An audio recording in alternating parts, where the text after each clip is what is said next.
నమస్తే అన్న, అందరికీ నమస్కారం. ఈరోజు కువైట్లో ఉన్న దినార్ రేటు విలువ గురించి తెలుసుకున్నాం. ఈరోజు కువైట్లో ఒక దినారు 298 రూపాయల 2 పైసలుగా ఉంది. 1000 రూపాయలకు 3 దినార్ల 355 ఫిల్స్ అయితే మనం చెల్లించాల్సి ఉంటుంది.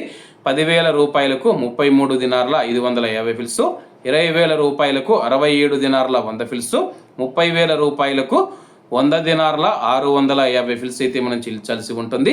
40,000 రూపాయలకు 134 దినార్ల 200 ఫిల్స్, 50,000 రూపాయలకు 167 దినార్ల 750 ఫిల్స్, 1,00,000 రూపాయలకు 335 దినార్ల 500 ఫిల్స్ అయితే మనం చెల్లించాల్సి ఉంటుంది. అలాగే నిన్న ఉదయం కువైట్లో ఒక దినారు 297 రూపాయల 1 పైసాగా ఉంది. నిన్నటికి ఈ రోజుకి రూపాయి 1 పైసా పెరిగి ఈరోజు కువైట్లో ఒక దినారు 298 రూపాయల 2 పైసల వద్ద స్థిరపడినట్లు మార్కెట్ వర్గాలు వెల్లడించాయి. అలాగే ఈరోజు కువైట్ దినార్ రేటులో స్వల్ప మార్పులు ఉండే అవకాశాలు ఉన్నాయని చెప్పేసి మార్కెట్ నిపుణులు తెలిపారు. ఇవన్న ఈరోజు కువైట్లో ఉన్న దినార్ రేటు. మరిన్ని విశేషాలతో రేపటి వీడియోలో కలుద్దాం. అంతవరకు అందరూ బాగుండాలి, అందులో మనం ఉండాలి. అందరికీ నమస్తే అన్న, జై హింద్.